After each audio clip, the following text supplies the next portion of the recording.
참 율법과 성전에 속한 자라는 제목으로 하나님의 말씀 증거하도록 하겠습니다. 예루살렘에 도착한 바울은 이제 교회 지도자들로부터 믿음이 연약한 유대인 믿는 자들을 위해 가난한 서원자들을 도와서 그들과 함께 정결의식을 치름으로 율법을 멸시한다는 그들의 오해를 풀어달라는 부탁을 받고 흔쾌히 승낙을 했다고 했습니다. 하지만 그런 노력이 무색하게도 생각지도 않은 상황에서 문제가 발생했고, 그래서 바울은 유대인들에게 붙잡혀서 이제 죽음의 위기에 처하게 됩니다. 그게 이제 오늘 본문 말씀인데요. 27절 한번 보겠습니다.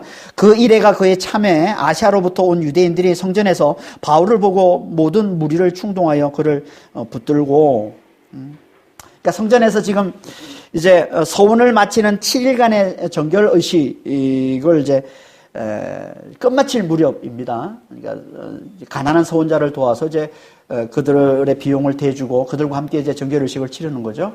7일간. 그 끝마칠 무렵에 갑자기 문제가 발생을 한 겁니다. 마침 아시아에서 온 유대인들이 성전에서 바울을 알아본 거예요. 여기 이제 아시아는 소아시아, 지금 터키 땅이죠. 지금 터키 땅 이제 서쪽에 보면 이제 당시에 아시아 주라고 있습니다. 아시아 주. 로마의 속주죠. 로마의 속주. 아시아 주가 있는데 그 주의 수도 에베소를 말하는 겁니다. 여기 아시아는. 그래서 이제 29절에 보면 에베소 사람 드로비모를 알아봤다라고 하는 겁니다. 이들이 드로비모. 그러니까 에베소 사람인데 이 에베소 사람이 이제 이 성전에 와서 이제 바울을 알아본 거죠. 그때가 이제 오순절 기간이었기 때문에 오순절 최대 명절이라고 했습니다. 이스라엘에 그러니까 세계에 흩어져 있는 그 디아스포라 유대인들 이들이 다 대거 이제 예루살렘에 몰려왔던 것이고 그 중에 이제 에베소에서 온 유대인들도 많이 있었던 거예요. 에베소에서 온 유대인들은 바울을 잘 알아봤을 겁니다. 그렇죠? 왜냐하면 바울이 그곳에 에베소에서 3년 동안 사역을 했기 때문에 3년 동안 두라노 서원에서 제자 양육을 통해서 온 아시아에 복음을 전했고 뿐만 아니라 손수건만 되면 병이 낫는 등의 이 놀라운 이적들을 많이 행해서 에베소에서 사는 유대인들과 헬라인들이 다 이 일을 알았다라고 얘기를 하고 있기 때문에 바울을 잘 알아봤을 거예요. 그게 이제 사도행전 19장 11절에서 17절 말씀이잖아요. 하나님이 바울의 손으로 놀라운 능력을 행하게 하시니 심지어 사람들이 바울의 몸에서 손수건이나 앞치마를 가져다가 병든 사람에게 얹으면 그 병이 떠나고 악기도 나가니라. 17절에 에베소에 사는 유대인과 헬라인들이 다 이 일을 알고 두려워하며 주의 예수를 높이니. 다 알았다는 거예요. 이게. 당연히 알았겠죠. 바울을 유대인들이라면. 그런데도 여전히 복음을 받아들이질 않고 바울을 대적하는 자들이 이제 많이 있었던 것이고 그들 중에 몇 사람이 이제 오순절을 맞이해서 예루살렘에 왔는데 하필이면 그때 정결의식을 끝마치는 바울을 성전에서 목격을 한 겁니다. 안 그래도 벼르고 있었는데 바울을 유대인들은 마치 원수를 외나무 다리에서 만난 듯이 아마 그렇게 이제 흥분을 했을 거예요. 그래서 그곳에 있는 무리들을 충동해서 바울을 붙잡았다라고 얘기를 합니다. 충동했다는 말은 소란을 피우면서 선동하는 걸 얘기하는 거예요. 그러니까 그들은 무리들을 이제 선동했어요. 뭐라고 하면 선동합니까? 그 내용을 이제 28절, 29절에서 얘기하고 있습니다. 28절, 29절. 외치되 이스라엘 사람들아 도우라. 이 사람은 각처에서 우리 백성과 율법과 이곳을 비방하여 모든 사람을 가르치는 거자인데 또 헬라인을 데리고 성전에 들어가서 이 거룩한 곳을 더럽혔다 하니 이는 그들이 전에 에베소 사람 드로비모가 바울과 함께 시내에 있음을 보고 바울이 그를 성전에 데리고 들어간 줄로 생각하미로라. 이 에베소에서 온 이 유대인들이 이제 이 무리들을 예루살렘에 있는 무리들을 선동하는데 두 가지 이유를 들어서 무리들을 선동했다고 합니다. 하나는 그가 각 처에 있는 모든 사람에게 유대인과 율법과 성전을 비방하며 가르쳤기 때문에 바울을 죽여야 된다라고 선동했다는 거죠. 이 선민의식에 사로잡혀 있는 유대인들의 최고의 자랑, 그들이 가장 가치 있게 여기고 가장 그들이 자랑하는 세 가지가 이겁니다. 유대인이라는 거. 하나님께 자신들은 하나님의 백성 유대인이라는 거. 그리고 자신들이 하나님 백성이라는 표로 주신 하나님의 말씀 율법과 하나님의 집 성전을 자신들에게 주셨다는 것. 이 세 가지가 이 유대인들, 선민의식에 사로잡힌 유대인들은 가장 최고로 자랑하는 것들인 거죠. 여기 성전은 이제 다른 말로 하면 제사를 드리는 곳, 하나님께 제사를 드리는 곳이라고 보시면 됩니다.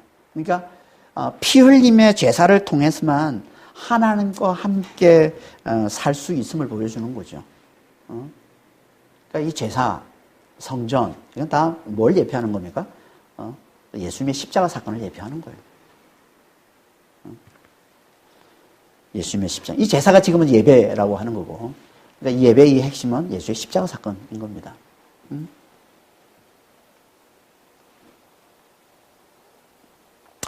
그렇게 제사를 통해 하나님과 함께 살게 된 자들만 하나님의 말씀을 지키며 살 수 있다는 거예요. 이게 율법과 성전이에요. 그래서 이스라엘 백성들에게 시내산으로 이스라엘 백성들을 불러내시고는 하나님께서 그들에게 율법과 성전의 계명을 같이 주신 겁니다. 율법과 성전의 계명. 근데 하나님께서 그들에게 왜 이 율법과 성전을 주셔서 그들의 하나님의 백성으로 삼아 주셨을까요? 왜? 그걸 세상에 전해서 온 열방이 하나님의 은혜를 알고 하나님께 돌아오도록 하기 위해서. 그래서 하나님께서 출애굽한 이스라엘 백성들을 시내산으로 부르셔서 그들에게 이 율법과 이 성전을 주시는데, 율법과 성전을 주시기 전에 모세에게 하나님께서 이렇게 말씀을 하시는 거예요. 출애굽 19장 4절에서 6절입니다. 내가 애굽 사람에게 어떻게 행하였음과 내가 어떻게 독수리 날개로 너희를 업어 내게로 인도하였음을 너희가 보았느니라. 세계가 다 내게 속하였으니 너희가 내 말을 잘 듣고 내 언약을 지키면 너희는 모든 민족 중에서 내 소유가 되겠고 너희가 내게 대하여 제사장 나라가 되며 거룩한 백성이 되리라. 너는 이 말을 이스라엘 자손에게 전할지니라. 제사장 나라가 된다. 너희는 제사장 나라가 된다라고 말씀을 하고 있는데, 이 제사장 나라가 된다는 이 말이 무슨 말이겠어요? 이 말은요, 세상에 하나님의 은혜를 전하는 나라가 된다는 말이에요. 하나님의 은혜를 전하는 나라. 다시 말해서 누구라도 하나님 앞에 나와서 제사를 드려 죄를 고백하고 하나님께 돌아오기만 하면 하나님과 함께 사는 하나님의 백성이 될 수 있음을 온 세상에 전하는 사명을 이스라엘에게 맡기셨다는 거예요. 이게 제사장 나라인 겁니다. 제사장 나라. 그래서 하나님께서 우리에게도, 예수를 믿는 우리에게도 하나님 뭐라고 말씀하십니까? 하나님의 아름다운 덕을 선포하도록 하기 위해서 우리를 왕같은 제사장으로 삼았다라고 말씀하고 있는 거예요.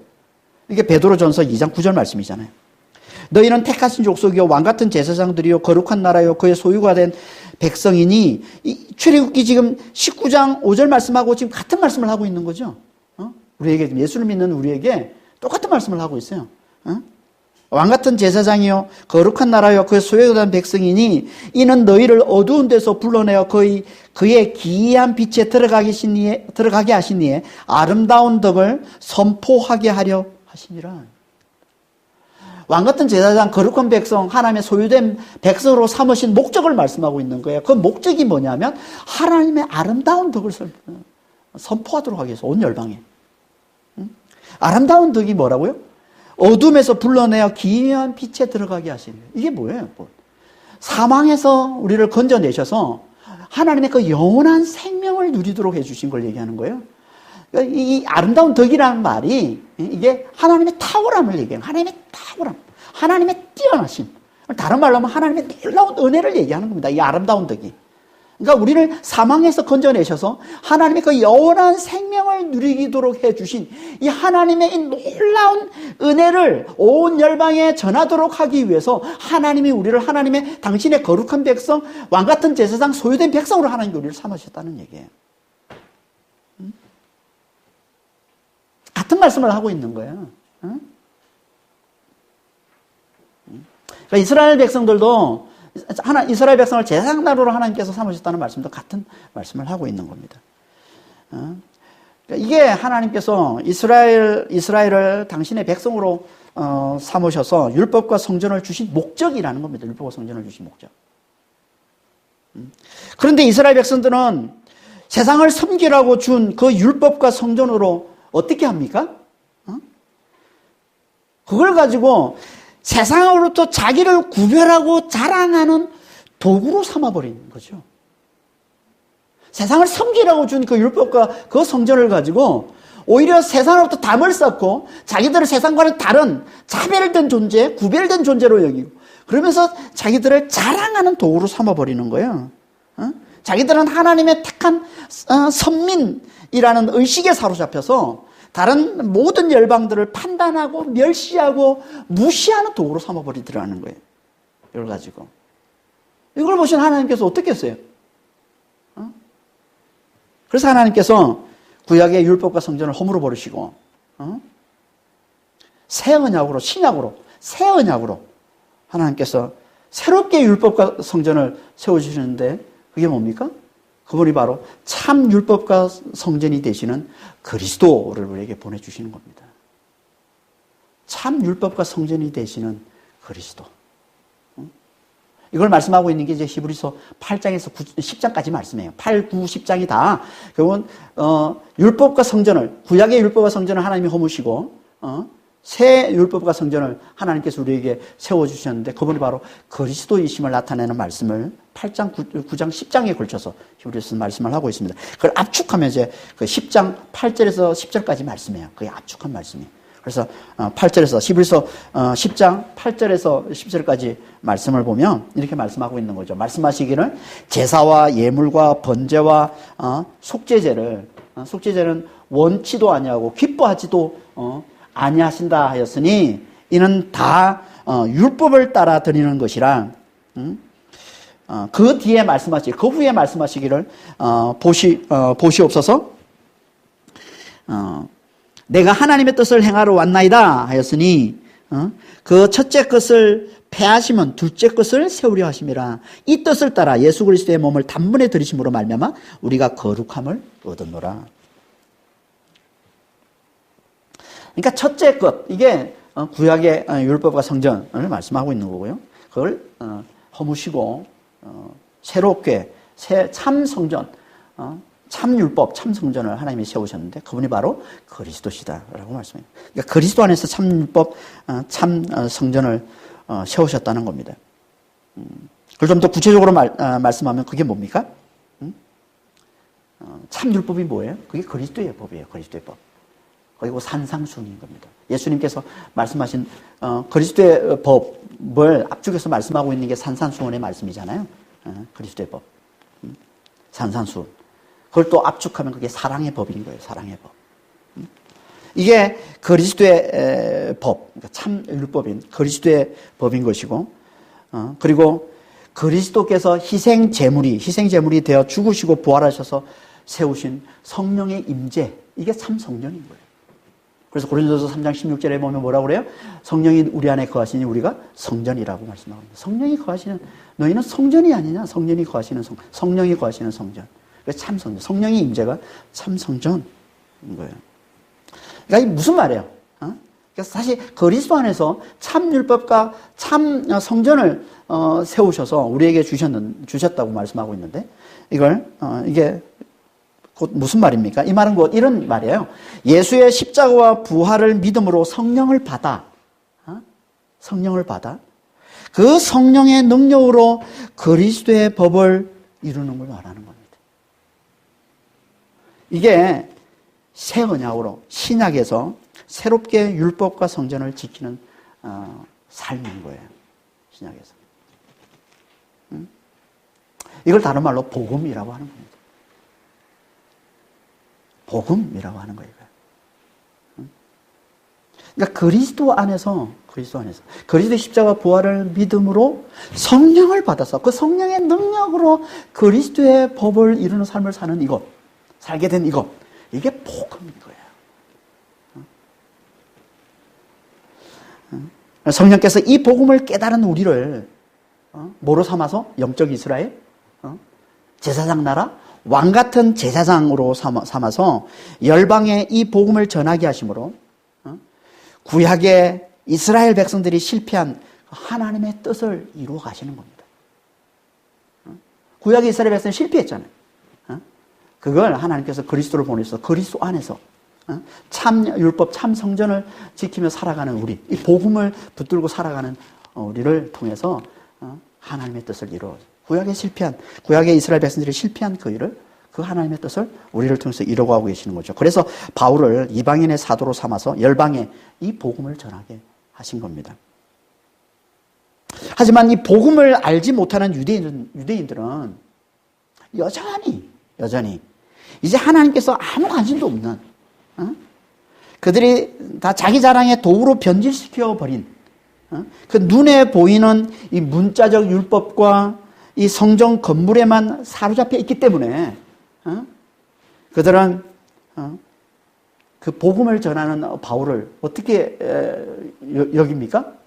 당연히 자신들이 그토록 자랑하고 자신들이 최고의 가치로 여기고 있는 유대인과 율법과 성전을 거스르고 비방하며 가르치는 극악무도한 자, 가장 큰 중범죄자로 여길 수밖에 없는 것이고, 그래서 이걸 덜어서 무리를 선동하고 있는 거예요.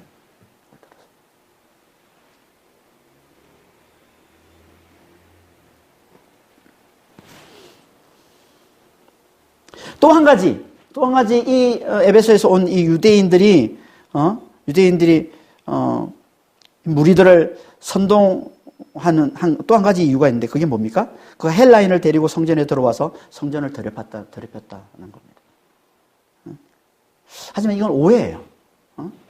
그래서 29절에 이렇게 말씀하거든요. 이는 그들이 전에 에베소 사람 드로비모가 바울과 함께 시내에 있음을 보고 바울이 그를 성전에 데리고 들어온 줄로 생각합니다. 그러니까 평소 바울에 대해서 그는 늘 이방인을 가까이 하고 또 율법과 성전을 멸시하는 자라는 편견이 있으니까, 그가 혼자 지금 성전에 있는 것만 봐도 지금 분명히 혼자 있는 게 아닐 거야, 분명히 이방인과 함께 있을 거야 라고 편견의 눈으로 본다는 거예요. 편견에. 이게 오해하는 거예요. 우리도 편견 때문에 오해할 때가 얼마나 많습니까? 떨어졌네.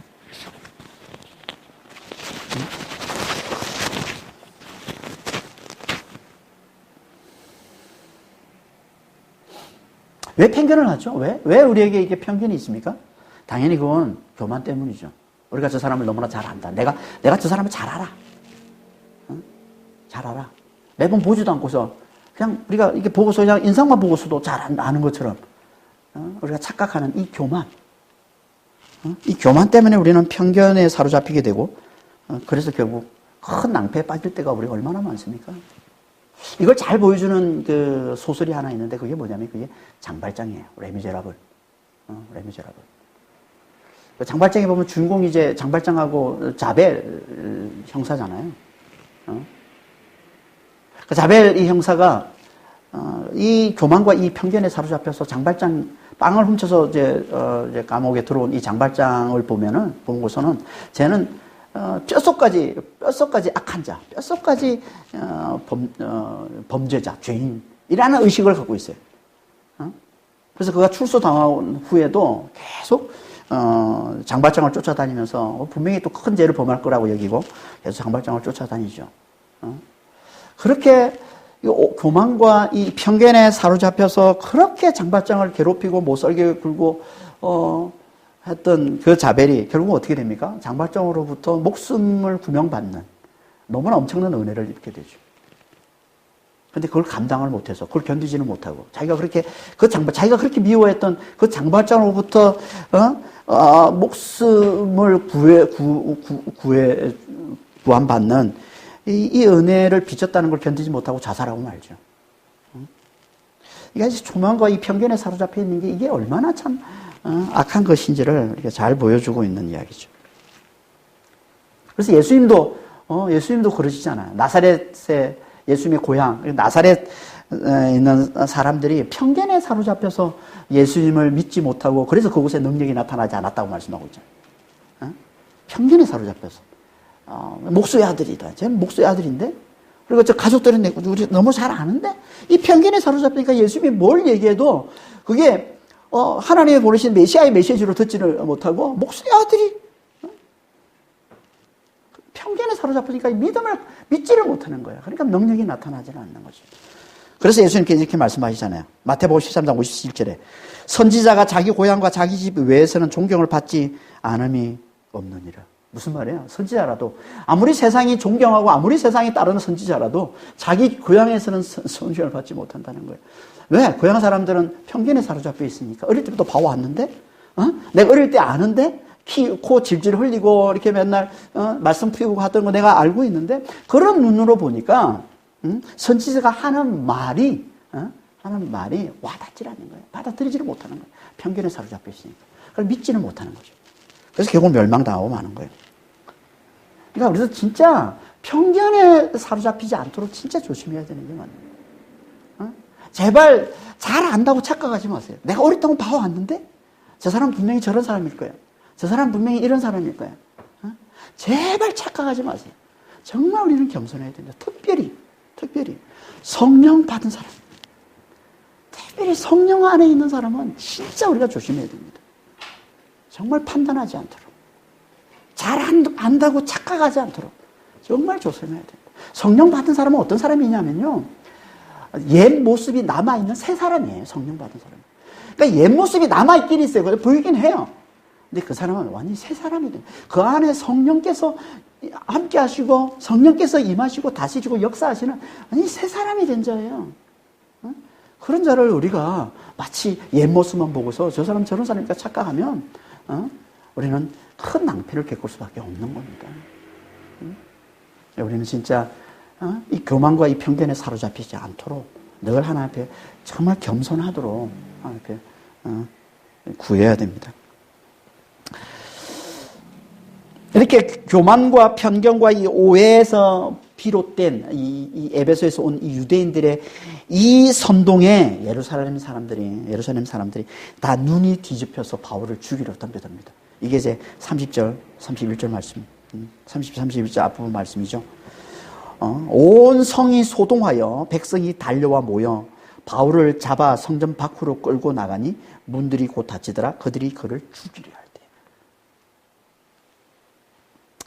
복음을 모르는 유대인들에겐 눈에 보이는 이 예루살렘 성전 이 건물이 하나님의 임재를 상징하는 세상에서 가장 거룩한 곳, 그들 목숨보다 더 귀하게 여기는 곳입니다. 그래서 항상 그곳은 신성시 되는 곳이고요.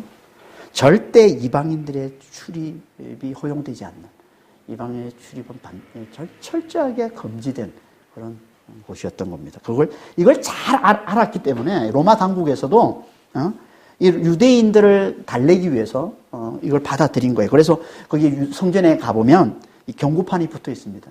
로마인을 비롯한 어떤 외국인도 출입할 수 없고 이걸 어기는 자는 사형이다라는 경고판이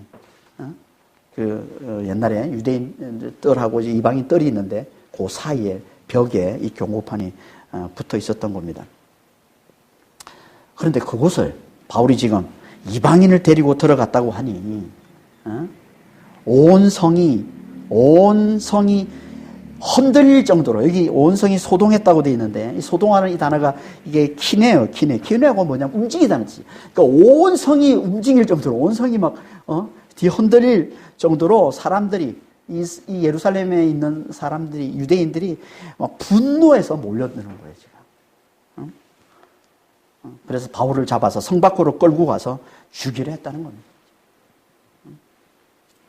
마치 이제 27년 전에, 이 사건이 있기 27년 전에 유대인들이 예수님을 성전을 헐라했다는 이 성전 모독죄를 물어서 빌라도에게 넘겨서 죽이신 것처럼, 예수님을 죽인 것처럼 그들이, 그리고 25년 전에 스데반도 똑같이 성전 모독죄를 물어서 돌로 쳐서 죽였던 것처럼, 이제는 바울도 그렇게 똑같이 성전 모독죄를 물어서 그를 죽이려고 지금 덤벼들고 있는 거죠. 아니, 하나님께서 유대인들에게 성전을 왜 주셨다고 했습니까? 하나님의 은혜를 온 열방에 전하도록 하기 위해서 주신 거라고 하지 않았습니까? 누구라도 죄를 고백하고 하나님께 들어오면 하나님의 백성이 될 수 있음을 열방에 전하라고 주신 거라고 했는데, 그래서 이 성전을 만민이 기도하는 집이라고 하나님께서 그렇게 말씀을 하셨는데, 어떻게 유대인들은 이방인들이 이 성전에 들어왔다고, 데리고 들어왔다고 돌을 들어서 광분해서 그를 죽이려고 덤벼들 수 있습니까? 왜 그렇습니까? 그건 당연히 그들이 그 속에, 그 성전 속에 있는, 성전 건물만 껍데기만 보고 그 속에 있는 하나님의 뜻을 모르기 때문에 그러는 거죠. 다시 말해서 진리는 모르고 껍데기만 붙들고 있기 때문에 그런 거예요. 껍데기만 붙들고 그걸 자기의 최고의 가치로 자신을 높여주는, 최고의 가치로, 최고의 자랑으로, 자신의 부, 자신의 힘, 자신의 영광으로 붙들고 있기 때문에 그러는 거예요.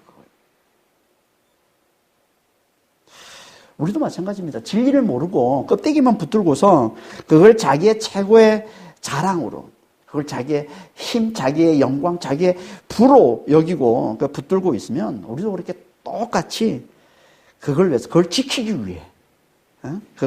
위해 결국 복음을 짓밟고 진리를 죽이는 자가 되고 마는 겁니다. 우리에게 거기에 있습니까? 진리를 모르고서 껍데기만 붙들고 있는, 다시 말해서 진리가 아닌 걸 최고의 가치로, 최고의 자랑으로 삼고 있는 게 있습니까? 아무리 예수님이라도 이것만은 절대 양보할 수 없다고 붙들고 있는 게 있습니까? 이것만큼 절대 내려놓을 수 없다고, 아무리 예수님 앞이라도 이것만은 절대 내려놓을 수 없다고 붙들고 있는 게 있습니까? 그게 돈입니까? 그게 권력입니까? 그게 육체의 쾌락입니까? 그게 가족입니까? 그게 자식입니까? 어느 것이든 그게 있다면 그게 곧 유대인들의 율법과 성전인 겁니다. 그러면 그들은 결국 자기도 모르게 그걸 위해, 그걸 지키기 위해 예수님이라도 하나님이라도 죽이고 마는 가정한 우상 숭배자가 되고 마는 겁니다. 이게 진리가 아닌 것에 사로잡혀 살아가는 이 세상 사람들의 실상인 거예요. 이게. 근데 우리는 진짜 우리 자신을 돌아보면서 간절히 기도해야 됩니다. 진리를 정말 잘 깨닫도록. 예수님이 최고의 가치이심을 제대로 잘 알아보도록. 그래서 막 예수님 앞에서 다른 모든 것들을 좀 내려놓을 수 있는 자가 좀 되도록. 정말 이걸 간절히 기도해야 됩니다. 아니면 우리도 이 유대인들처럼 그걸 지키기 위해, 그 껍데기, 그걸 자기의 최고의 가치로 알고, 그 거짓된 거잖아요. 그걸 최고의 가치로 알고, 그걸 최고의 자랑으로 알고, 그걸 지키기 위해서 진리를 죽이고, 예수님을 죽이고, 진리에 속한 자들을 죽이는 그런 어리석은 자가 될 수밖에 없다는 거예요. 그런데 하나님께서 바울에게 왜 이런 환난을 주시는 걸까요? 왜? 바울 입장에서 보면 좀 너무 어이가 없잖아요, 지금.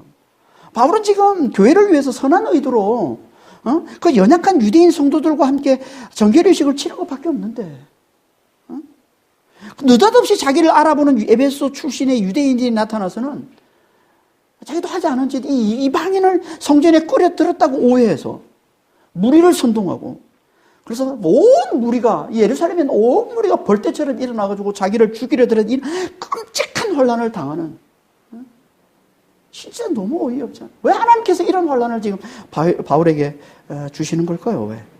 물론 우리는 정확한 이유는 알 수 없습니다. 그 이유로 말씀하고 있지는 않으니까. 아마도 유대인들의 악함을 더 철저히 드러내서 지금은 오직 열방의 복음을 전할 때임을 더 확실히 나타내 주시기 위해서 그런 것일 수도 있죠. 있지만 뭐 정확히 알 수는 없지요. 하지만 분명한 건 하나님께서 이 환난을 통해 당신의 뜻을 온전히 이루어가고 계시다는 겁니다. 바울을 향한 하나님의 뜻이 뭡니까? 로마로 가는 거죠. 로마로 보내는 거죠.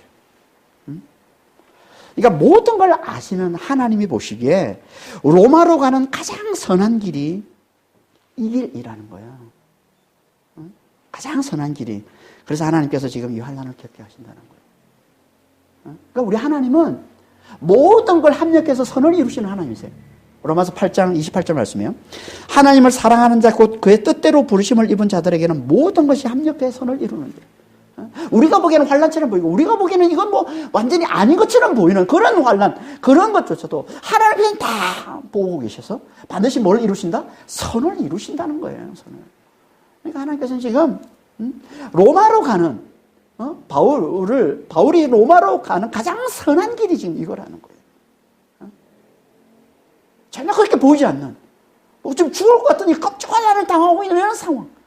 누구도 이걸 하나님이 로마로 이끌어 가시는, 인도에 가시는 선한 길로 누구도 여기지 않는 그런 상황으로 몰고 가시지만 분명히 하나님은 그 가운데서도 하나님 역사하셔서 반드시 선을 이루어내신다는 거예요. 반드시 선을. 그래서 가장 결정적일 때 하나님께서 어떻게 하십니까? 로마의 천부장을 보내셔서 바울을 구출해내시는 거예요. 로마 군사들을 보내서, 로마 천부장을 보내서 바울을 구출해 내시는 겁니다. 그게 31절, 32절 말씀이에요. 그들이 그를 죽이려 할 때 온 예루살렘이 요란하다는 소문이 군대의 천부장에게 들리매 그가 급히 군인들과 백부장들을 거느리고 달려 내려가니 그들이 천부장과 군인들을 보고 바울치기를 거치는지라. 예루살렘 성전의 북서쪽에 보면 안토니아 요새라고 있습니다. 그것을 이제 로마군이 항상 상주하고 있습니다. 그러니까 로마의 군영이죠, 거기가. 특히 절기 때, 이렇게 이제 오순절이나 이런 큰 이제 명절, 절기 때는 더 많은 군사들이 이제 거기 상주하면서 그 망대가 있는데요. 그 망대에서 항상 성전을 이렇게 예의주시하고 있습니다. 언제 소요가 일어날지 모르니까. 그러던 차에 이제 큰 소동이 일어난 것을 보았고, 천부장이 백부장들과 이제 군사들을 거느리고 달려왔다. 그래서 백부장들 여러 명을 같이 이제 데려간 거 보면 한 수백 명, 그래서 보통 한 600명 정도로 지금 예상을 하고 있는 600명 정도 되는 그 군인들을 그만큼 많은 예루살렘 사람들이 지금 바울을 죽이려고 지금 덤벼드는 그런 상황이었다는 거예요. 그래서 거기 있는 군사들을 다 동원해서 지금 달려갔다는 겁니다. 이걸 보고는 이제 무리가 바울치기를 거쳤다는 거예요. 그때까지 바울은 계속 막고 있었던 거죠. 그러니까 죽이려고 덤벼들었으니 또 얼마나 심하게 바울을 때렸겠습니까? 그때 마침 천부장이 달려와서 바울을 구해준 거예요. 근데 그리고 나서 바울을 어떻게 합니까? 두 쇠사슬로 묶었대요. 결박했다. 이게 33절 말씀이죠. 이에 천부장이 가까이 와서 바울을 잡아 두 쇠사슬로 결박하라 명하고 그가 누구이며 그가 무슨 일을 하였는지 물으니. 아니, 지금 구태당해서 지금 거의 거의 반 죽음이 된 바울을 왜 이렇게 또 심하게 쇠사슬로 결박을 했을까요? 그건요, 이 천부장이 오해했기 때문에 그러는 거예요. 38절에 다음 주에 살펴보겠지만 38절에 보면 바울을 누구로 오해했냐면 자객 4,000명을 거느린 애굽 거짓 선지자인데요. 자객 4,000명을 거느린 이제 이 애굽 거짓 선지자로 이제 오해를 했다는 겁니다. 이 거짓 선지자 예굽인인데 이 사람이 이제 이 자객이라고 되어 있는데 이 사람들은 다 옷 속에 단도 짧은 검을 이제 숨기고 있었기 때문에 이제 자객이라고 이렇게 표현을 했는데 이들을 거느리고서 이제 자기 자신들을 따르지 않는 사람들을 해꾸지라고. 그래서 이들이 이제 몇 년 전에 이 예루살렘에 와서 유대인들을 학살한 적이 있습니다. 그래서 로마 군인들이 이들을 이제 잡는데 부하들은 잡았는데 두목은 놓쳤어요. 그래서 지금 이제 온 유대인들이 들고 일어나서 막 소동을 벌이고 있는 걸 보고는 그 두목, 놓친 그 두목을 지금 잡은 모양이라고 오해한 거예요. 그래서 이제 잡고서 쇠사슬로 이제 심하게 결박을 했다고 하는 거고요. 그래서 그리고는 이제 물어봤다는 거죠. 그 유대인들에게 물어보는 겁니다. 이 사람이 누구며 무슨 일을 했냐 이렇게 물어봤다는 거예요. 그러자 이 유대인들이 어떻게 반응을 합니까? 34절에 무리 가운데서 어떤 이는 이런 말로 어떤 이는 저런 말로 소리치거늘 천부장이 소동으로 말미암아 진상을 알 수 없어 그를 영내로 데려가라 명하니라. 유대인들이 횡설수설하면서 소리를 지르는 거예요. 고함을 지르는 거예요. 이런 말 저런 말 하면서 고함을 지르는 거예요. 그래서 이런 소동 당연히 뭐 진상을 알 수가 없죠. 그러면 그래서 군사들에게 영문 안으로 이 요새 그 군영이죠. 그 군영으로 데려가라라고 얘기를 한 겁니다. 횡설수설하면서 소리치는 이 장면, 우리 앞에서도 봤던 장면이죠. 어디서 봤습니까? 사도행 19장에 에베소인들이 폭동 때 똑같은 일이 일어나죠. 사도행 19장 32절에 사람들이 외쳐 어떤 이는 이런 말로 어떤 이는 저런 말로 하니 모인 무리가 분란하여 태반이나 어찌하여 모였는지 알지 못하더라. 여기 분란이라는 이 단어가 오늘 본문에서는 27절에 충동하여 또 31절에 요란하다라는 단어 다 같은 단어예요. 신케오라는 단어인데 이 말은 뒤섞다, 소란을 떨며 소리치다 이런 뜻입니다. 그러니까 이런 말 저런 말이 뒤섞여서 소리치는 것 이게 선동이에요. 선동.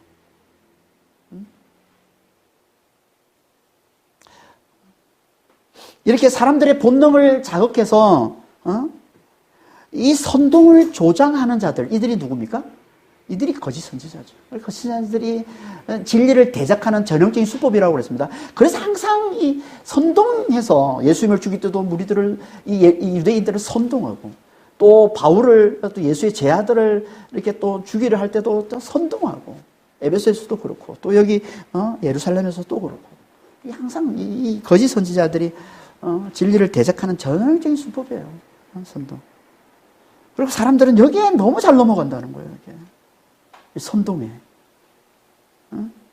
지금도 마찬가지잖아요. 지금도 선동에 얼마나 잘 넘어갑니까? 그러니까 막 정치인이나 이런 종교인들이 대중선동하고 아니 미디어 선동. 지금은 또 얼마나 미디어 선동이 또 얼마나 심한지 몰라요. 이게 잘 돼. 왜냐면 사람들이 여기에 너무 잘 넘어가니까 그러니까 다 너도 나도 그냥 미디어로 선동하는 거예요. 그냥. 선동하면 내가 넘어가요. 그냥. 선동은요, 어떻게 보면 대단히 쉬워요. 뭐만 해주면 돼요? 본능만 잘 자극해주면 돼요. 본능만 잘 자극해주면 돼요. 그러니까 이걸 잘 이용하는 자들이 선동가예요, 선동가. 그러니까 가려운 대로 잘 긁어주는 거예요. 그 본능을 잘 자극해주는, 그 사람들의 약점을 잘 알아서 그것만 긁어주면 사람들이 막, 다른 걸 잘 알아서 그런, 이런 사람들이 이제 선동가들인 거죠. 이 시대의 거짓 선지자들이에요, 선동가들. 그러니까 사람들은 거짓에 사로잡혀서 본능에만 충실하기 때문에 선동에 잘 넘어가는 겁니다. 이 본능이 뭘까요, 본능이? 본능은요, 육체를 위하는 거예요. 육체를 위하는 거예요. 유다서 1장 10절에 보면 그들은 이성 없는 짐승같이 본능으로 아는 그것으로 멸망하느니라. 여기 본능이라는 단어가 나오는데 이게 푸시코스, 이게 육체적으로 이런 뜻입니다. 그러니까 육체적으로 하는. 그러니까 육체의 생각, 육체를 위해 하는 것. 자신의 육체를 위해 주는 것. 육체의 자랑, 육체의 자랑을 위해 하는 것. 나를 위해 주는 것. 나의 육체를 높여주는 것. 내 욕심을 채워주는 것. 그런 걸 부추기면 그게 사람이 다 넘어가는 거예요, 그게. 근데 이건 뭐가 없는 거라고요? 이성이 없는 거예요.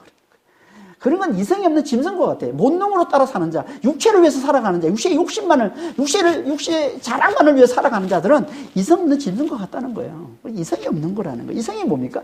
이성은 진리를 찾아가는 게 이성이잖아요. 더 정확히 말하면 진리의 근거인 이 이유를 찾는 거, 그 이유를 찾는 거, 이게 이성인 거예요. 이유를 찾는 거예요. 왜 사람들이 이렇게 지금 분노하고 있지? 왜 사람들이 지금 이렇게 폭동을 일으키지? 왜 사람들이 저 사람을 죽이려고 할까? 왜 사람들이 이렇게 난리를 피고 있지? 그 이유를 찾아가는 거예요. 이걸 다른 말로 하면 말이 되는 걸 찾는 거예요. 말이 되는 거. 이런 말 저런 말을 해도 그게 관심이 없어. 그냥 이 본능에 충실한 거고 말을 찾아가는 거. 왜 그렇지? 말이 자기만. 그래서 말이 되는 걸 찾으면 말이 되네? 그러면 그게 납득이 되는 거, 이해가 되는 거잖아요. 그들에게 주어지는 게 그게 진리라는 거예요. 그들의 진리. 그래서 이 단어를 다 성경에서는 같은 단어로 쓰는 거예요. 이성, 이유, 말, 이게 다 같은 단어. 로고스라는 단어로 같이 쓰는 거예요. 다. 그러니까 이성에 관심 없는, 이 진리를 찾아내는, 이 진리의 근거에 있는 이유를 찾는 데는 관심이 없어. 왜 그렇지? 이 질문에는 관심이 없어. 그냥 거짓에 사로잡혀서 그냥 본능적으로 움직이는 자들, 이들은 다 선동에 넘어갈 수밖에 없다는 겁니다. 그러니까 우리가 거짓의 이 선동에 넘어가지 않으려면 뭘 잘해야 되는 거예요? 이유를 잘 찾아야 돼요. 이유를 잘 물을 줄 알아야 돼요. 이유를 잘 찾을 줄 알아야 돼요. 제가 왜 그런 걸까? 왜 사람들이 이렇게 난리를 피우는 걸까? 대체 바울이 뭘 잘못한 걸까? 어떻게 했길래 사람들이 이렇게 분노하는 걸까? 그래서 그 이유를 따져보고 그걸 찾아내려고 하는 그런 자들은 절대 거짓 선동에 넘어가지 않습니다. 거짓은, 그거 찾아가면 거짓이 들통나기 때문에, 그래서 거짓 선지자들은 어떻게든 본능을 자극하는 거예요. 육체의 이 감정, 육체의 이 정욕, 육체의 이 탐욕, 욕심, 이것들만 자극하는 거예요. 이성을 생각하지 못하게 만드는 거지. 이유를 찾지 않도록 만드는 거지. 이게 너무너무 중요합니다. 누가 진리를 잘 찾자냐면, 누가 진리를 잘 발견하냐면, 누가 진리를 잘 깨닫냐면, 이유를 잘 찾는 자예요. 제가 봤던 동영상 중에, 아주 감명 깊게 들었던 동영상이 하나 있는데, 그게 뭐냐면, 위대한 리더들이 행동을 이끌어내는 방법이라는 동영상을 제가 본 적이 있는데, 거기 보면, 위대한 리더들, 그러니까 극소수의 세상을 변화시키는, 뭐 비행기를 만 라이트 행자나 아니면 그 최초의 인권 운동을 일으킨 마틴 루터 킹이나 아니면 이 기업가로는 이 애플을 만든 스티브 잡스나 이런 극소수의 이 위대한 지도자들만 가지고 있는 특별한 이 커뮤니케이션 방법이 있다는 거예요. 사람들을 이끌어내는, 행동을 이끌어내는 방법. 보통 사람들하고 좀 다른 방법이 있어요. 그게 뭐냐면 그게 제일 먼저 던지는 질문이 이유라는 거예요. 모든 것에 제품을 만들 때도 이유를 제일 먼저 던져요. 보통 일반 사람들은 뭘 만들지? 뭘 할까? 항상 what이라는 질문을 제일 먼저 던지는 거예요. 뭘 하면 되지? 직업을 구할 때도 what, 어떤 일을 할까? what이에요. 뭐든 첫 번째 질문이다. 보통 사람들, 대부분의 사람들은. 그런데 위대한 지도자는 다른 첫 번째 질문이 이유예요. 세상이 왜 이렇지? 세상이 왜? 왜 사람들이 힘들어하지? 왜 사람들이 아파하지? 왜 이런 제품들에 대해서, 사람들이 왜 관심이 없지? 사람들은, 왜, 뭘 추구하는 걸까? 왜 사람들이 이쪽으로 달려가지? 이유에 관심이 많아요, 이유에. 세상은 어떻게, 왜 세상이 이렇게 흘러가고, 왜 사람들이 이렇게 반응하고, 왜 사람들이 이렇게 행동을 하고, 왜 관심이 많은 거예요? 제일 첫 번째 던지는 질문. 첫 번째 던지는 이 질문을, 이게 why인 사람. what이 아니라 why인 사람. 이런 사람들이 세상을 선도한다는 거예요. 그리고 사람들은 그 why의 질문을 던지는 첫 번째 질문. 의도적인 것도 아니에요. 물질적이에요. 그 사람들은 다. 그 사람은 이상을 추구하고 신념을 추구하고 믿음을 추구하는 사람들이라는 거죠. 거기에 사람들이 그 마음속 깊은 곳에 있는 가장 사람들이 가장 갈급해야 하는 것들을 건드려 주기 때문에 결국은 사람들이 그들을 따르게 돼 있다라고 얘기를 하는 걸 제가 들은 적이 있는데, 이게 정말 너무너무 저는 공감하는 부분인 거예요. 왜 하나님이 우리에게 말씀하시는 이 진리를 추구해가는 이 방향 똑같습니다. 이유를 잘 던지는 사람이 진리를 잘 찾습니다. 진리를 잘 깨닫습니다. 이유를 잘 던지는 사람. 왜 사람은 이렇게 살까? 왜 사람은 이렇게 악할까? 왜 세상은 이럴까? 이유를 잘 던지는 사람이 진리를 잘 깨닫는 자가 된다는 거예요. 그 사람은 절대 거짓 선동에 넘어가지 않습니다. 제일 싫어하는 거예요. 이 거짓 선지자들이 제일 싫어하는 게 이유를 묻는 거 제일 싫어하는 거짓 선지자들. 이성을 자꾸 찾아가는 거예요. 이유를 찾는 이성을 추구하는 사람들을 거짓 선지자들은 싫어합니다. 하지만 거짓에 선동당하는 자들은 오직 본능에만 충실해요. 그래서 유대인들이 어떻게 합니까? 바울이 로마 군사들에게 붙들려 가는데도 계속 바울을 폭행하면서 고함을 치면서 바울을 죽이자라고 덤벼를 들어가는 거예요. 그게 35절 36절이에요. 바울이 청대에 이를 때 무리의 폭행으로 말미암아 군사들에게 들려가니 이는 백성의 무리가 그를 없이 하자고 외치며 따라가미르는. 27년 전에 같은 장소에서 예수님을 십자가에 못 박으라. 무리들이 그랬잖아요. 예수님을 십자가에 못 박으라 라고 고함을 쳤던 그 장소, 유대인들이 예수님을 죽였던 그 장소, 똑같은 그 장소에 지금 이 장소가 그 장소에서 이제 그 유대인들이 지금 바울을 죽이자 라고 고함치면서 따라가고 있다는 겁니다.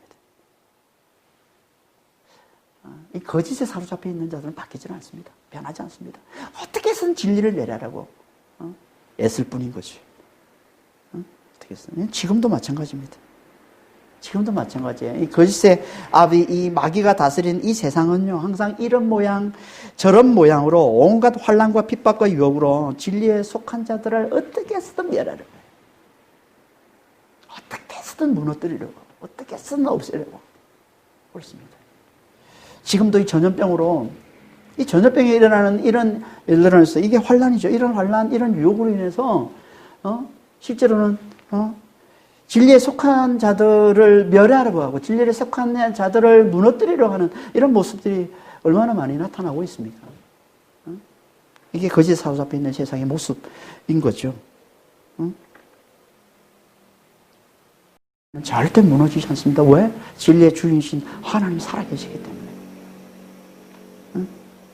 하나님께서 반드시 진리에 속한 자들을 지켜주시고 보호해 주시기 때문에. 그걸 보여주는 게 생각지도 않았던 천부장을 붙여주셔서 바울을 보호해 주시는 거예요. 유대인들이 폭행하자 그를 덜쳐업고라도 바울을 지켜주고 있는 거 보세요. 폭행하니까 군사들이 그를 덜쳐업고주고 보호해주고 지켜주고 있는 겁니다. 아니 이들이 뭐 바울이 뭐길래 맞으면 좀 어떡고 왜 이렇게 지켜주려고 했습니까? 하나님이 하시는 거죠. 하나님이 하시는 거죠. 마치 에베소에서 에베소인들의 폭동으로 예수의 제자들이 죽을 위기에 처하자 누가 나타나서 뜻하지 않게 누가 나타나서 에베소 제자들을 구해줍니까? 그 에베소의 서기장. 우리가 19장에 잘 살펴봤잖아요. 그 에베소의 서기장이 나타나가지고 그 예수의 제자들을 보호해 주신 것처럼 여기서는 또 천부장, 하나님께서 천부장을 지금 붙여주셔서 바울을 지켜주고 보호해주고 계신 겁니다. 우리 하나님은 절대 진리에 속한 자가 거짓의 무리들에게 당하도록 내버려 주시지 않는다는 거예요. 우리 하나님은 절대 하늘에 속한 자가 세상에 속한 자들에게 당하도록 내버려 두시지 않는다는 거예요. 반드시 지켜주시고 반드시 보호해 주신다는 거예요. 이걸 지난 수요 예배 때 전한 말씀, 사무엘하 17장 18장 말씀을 하면 뭡니까? 우리 하나님은 우리를 위해 싸우시는 하나님의 군대, 마하나임의 하나님이 되신다는 거예요. 우리를 위해 싸우시는, 우리를 지키고 보호해 주시는 마하나임의 하나님. 압살롬의 군대에 의해서, 압살롬의 수만 명의 군대, 그게 몇천 명의 군사들밖에 없는 다윗이 그 군대에 의해서 죽음의 위기에 처하니까 하나님께서 다윗을 어떻게 보호해 주십니까? 생각지도 않은 자들을 붙여주셔서 그 군사들이 먹을 수 있는 식량을 공급해 주는 거 보세요. 암몬 사람은 이스라엘 원수입니다. 이스라엘의 속국이었던, 다윗 때 속국이었던 암몬 사람. 근데 암몬 사람이니까 나하스의 아들 소비가 식량을 가져서 다윗을 도와주고, 생각지도 않았던 로데벨 사람, 또 마길이 식량을 가지고 도와주고, 또 이 길앗 사람, 이 바르실라가 또 식량을 가지고 도와주고, 생각지도 않은, 다윗이 일면식도 없는 그런 자들을 하나님이 붙여주셔서 다윗을 도와주시는 거예요. 그런 것처럼 바울도 하나님께서 천부장을 붙여서 도와주고 계시는 거예요. 왜요? 진리에 속한 자이기 때문에 그러는 거예요. 바울이. 다시 말해서 참 율법과 성전이신 그리스도께 속한 자이기 때문에 그러는 거예요. 그리스도의 십자가와 부활의 은혜를 알고 이걸 믿고 성령을 받아서 그 능력으로 그리스도의 법을 지키는 자이기 때문에 그러는 거예요. 그 복음을 온 열방에 전하도록 세움받은 왕같은 제사장이기 때문에 그런 겁니다. 우리도 마찬가지예요. 우리 하나님께서 반드시 우리를 지켜주십니다. 왜? 우리가 진리에 속한 자이기 때문에. 우리가 참 율법과 성전이신 그리스도께 속한 자이기 때문에, 그리스도의 십자가와 이 부활을 붙든 자이기 때문에, 그걸 믿고 성령을 받은 자이기 때문에, 그 성령으로 그리스도의 법, 그리스도의 율법, 그 사랑의 법을 지키는 자이기 때문에, 그리고 그 복음을 온 열방에 전하도록 세움받은 왕같은 제사장이기 때문에 하나님께서 반드시 우리를 지켜주고 우리를 보호해 주신다는 거예요. 우리도 마찬가지입니다. 어떤 환란이 있더라도 반드시 하나님께서 우리를 지켜주십니다.